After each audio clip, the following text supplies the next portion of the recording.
What's the point of that story? What do you mean? What's the takeaway? Well, the takeaway was that he became this kind of like legend of Irish folklore because he had all the knowledge. And Oh, the guy who did the... Yeah, Fionn McCool. Because he... Yeah. Now he's a legend. Now he's a legend. It's not true. But most tales like that are... There's like it's like, oh, then that's why you never, turn a fish? Fuck. 3.5 hours sleep and I'm being grilled by Bree. I don't understand the point of the story. That is the point of the story. Don't turn fish. Don't turn fish quicker. Turn fish. Learn to cook your fish. Yeah. There we go. 15 minutes either side. There we go. Okay. That's the moral of the story. And that's why there's no American folklore. What's the purpose of this? To me, though. It doesn't make any sense. Do you do that when you're watching Game of Thrones? Oh, yeah. Bullshit. Yeah. Hold the door. Totally. Nah. Totally. I don't buy it. Watch the cool clothes and the weapons. Like, okay. Oh, there's a dragon. What does it all mean? Exactly. I don't know. Thank God it's over. Sorry, as you were trying to rescue me. So I'm very passionate about ending the stigma about mental health, and so I was wondering, what are you guys passionate about? Oh, Right to Play. That's the name of the charity.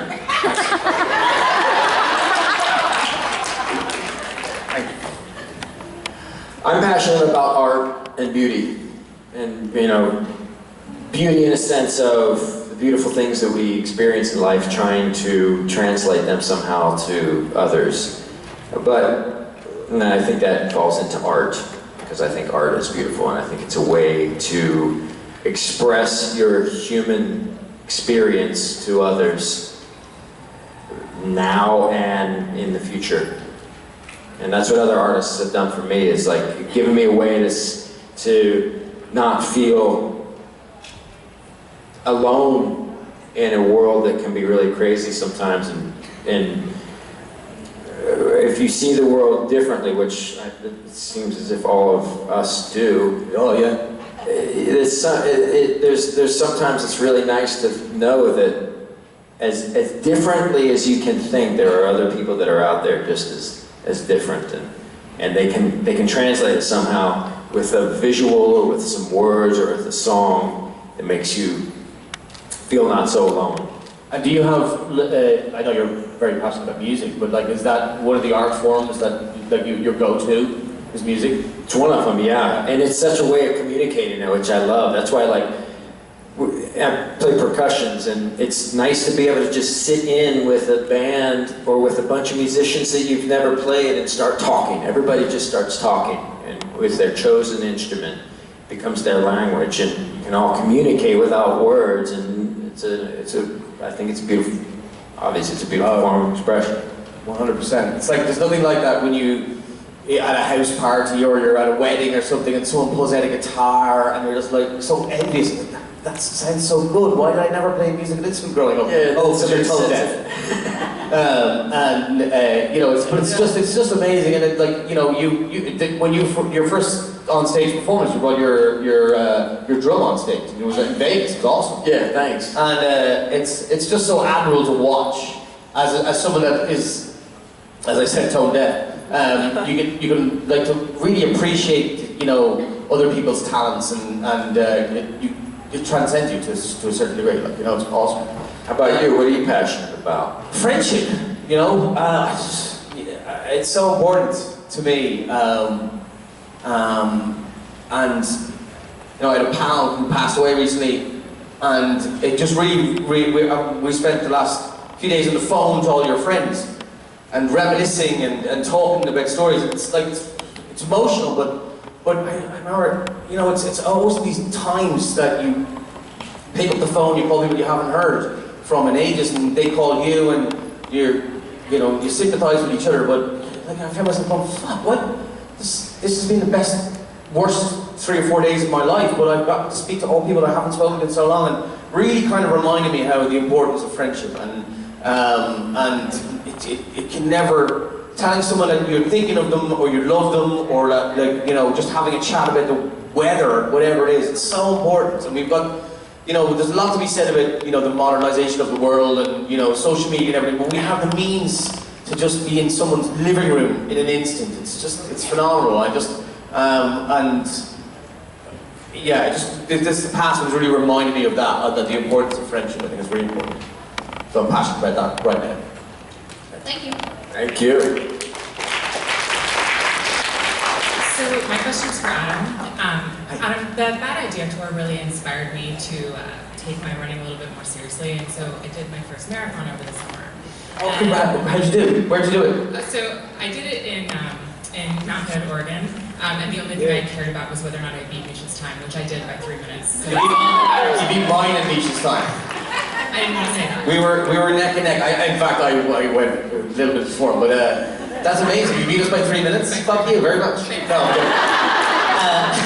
So my question was, I know that in my training process, I don't know about yours, which is why I'm asking. It was a lot of time kind of spent running by yourself, a lot of time alone, and it's just a lot of miles and a lot of road with just you. And so I was wondering what you listened to or what you thought about and how you got yourself through training. No, by not training. You know, I think there was a joke at the time, but I didn't really do that much training. It was a miracle. In fact, we had dinner that night, and I was sitting at the dinner with like ice packs around my knees, like with like napkins from the dinner table, and they brought me little bagsies of ice, and they wrapped them around my knees. You did a whole marathon? Oh yeah. 26 miles you ran? Dude, that was fucking awful. Awful. Why? Why would you? Because Misha told me to do it. But like, you know, and Rob Benedict did it, and Jason did it, and it was so funny because, you know, immediately we all started off together, and Rachel Miner did the first 5 miles, and we helped push Rachel, which is my excuse that I keep saying. I was pushing her longer than you were. I pushed her up that hill. And of course, Jared gets her on the downhill slope.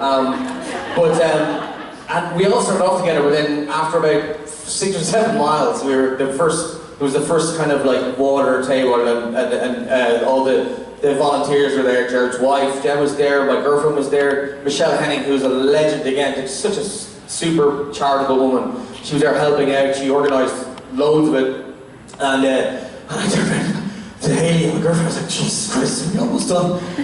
She was like, you've done 5 miles. So kept on, and I had a snowboarding injury years ago, and it's never really bothered me. But like by mile 10, 11, I just felt a little niggly thing here, and I was like, oh fuck. And then, you know, mile 15, 16, you're delirious. So, but Jensen and Jared, of course, horsed on ahead of us, and Rob and Jason kind of lagged behind a little bit, and myself and Misha, like, you know, we were just like looking at each other. Don't stop. Whatever you do, don't stop. If you stop, I'll stop. I don't want to stop. And then we're like, by mile 20, we're going like this pace. Oh fuck! Ow! And then there were supernatural fans at like random corners, and of course when we get there, we're like, oh yeah, this is so easy. But then, like, it turned, I was like, this has to be it. Like, it's good. My watch says 48 miles or something like that. And we turned the last corner, and there's a fucking hill. It's like you can see the organisers going, this is going to really piss them off. And then we crawled basically to the top of the hill, and of course I sneakily had kept some of the tank for the running into the stadium finish. And I was running ahead, and Misha was like, get the fuck back here. But for Misha, like, and he was the inspiration to do it. Misha would run 5 miles every day without fail, and every convention he'd get up early in whatever city he was in, he'd go out and run. And now he can't, because he completely screwed up his hip. His hip was in bad shape beforehand, but completely screwed up his hip, so Misha needs a new hip. But to answer your question, I did a lot of podcasting. I listened to a lot of political podcasts and audiobooks. I really got into audiobooks. And then I started running with no earphone, just taking it all in and watching. I like just watching the nature and wherever I was running. I just found it so peaceful and so therapeutic. It's a really nice way to just get into your own head, just have a little think, and but I'm obviously competitive by nature, so I'm every 2 seconds go, oh, that was slower than the last minute, and try and pick it up and stuff like that. But it's great. I'll never do another one. Yeah, it sounds horrible. It's horrible. Don't ever do it. But well done. Well done. Thank you. Hello. Hello.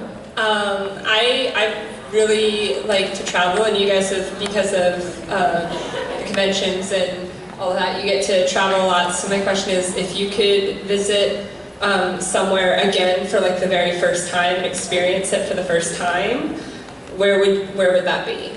Does it have to be again, or can it just be anywhere? Both.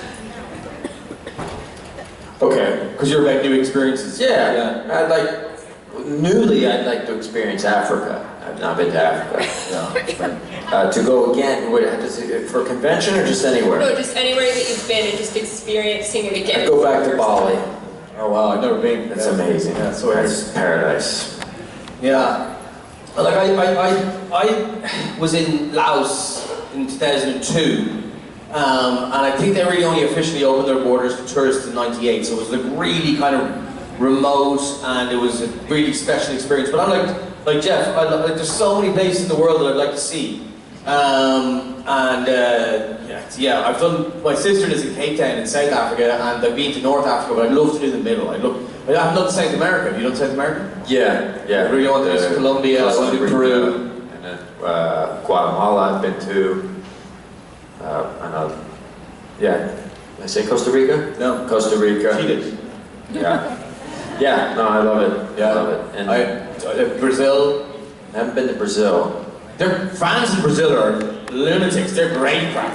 You know, I'd love to go to a convention in Brazil. Yeah, I think that would too. be pretty epic. Let's organise that. There's so many places. I don't know. Where have you? Like, what's your story? If I could go back and experience Amsterdam for the very first time, I mean, I've only been once, but And you don't remember it? Yeah. Amsterdam, baby! I'm not allowed back. Pardon? I'm not joking. I said I wasn't allowed back. Amsterdam is a good place, though. And my family's from there, so... Oh, cool. Well, just outside. Amsterdam. Yeah, well, it's Zwijndrecht to be... Zwijndrecht. Yeah, that's Very where I good. was born. Very good, very good, very good. The Dutch are cool folks. Really cool. Good peeps. Yeah, I've been to Amsterdam too. I went to the Van Gogh Museum, was my favorite there. Yeah. Changed my life. And the Rijksmuseum. I made it there. Hi. Hi guys, sorry, I'm just here on my tippy toes. Thanks. Yeah, we have technology for that. Levers.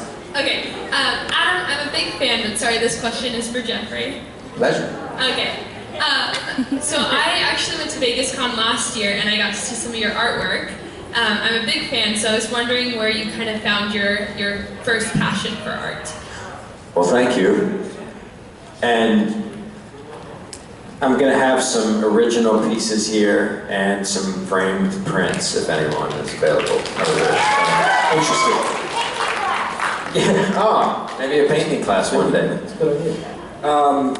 Funnily enough, the trip to Amsterdam, that was so I had dabbled around in painting in my late teens, early 20s, just dabbled. And then in my, I think it was 24 or 25, I was cast in a film that shot in Berlin. And I had never been to Europe, so I asked them to pay me in cash and fly me out of Prague 2 months later. So I took cash and I backpacked Europe by myself. That's awesome.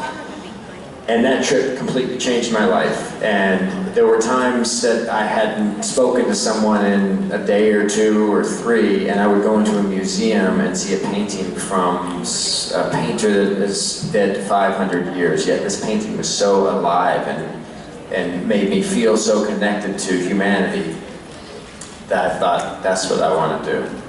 And so that trip I took my vows as a painter, and when I came back I hadn't stopped painting since. What a great place to do it. Yeah, man, all the amazing museums. I got to commune with all the masters. It's amazing. Yeah, it was wonderful. Yeah, how could you not? That's awesome. Are we being kicked off? That's it. Well, you're being graciously ushered off. It's not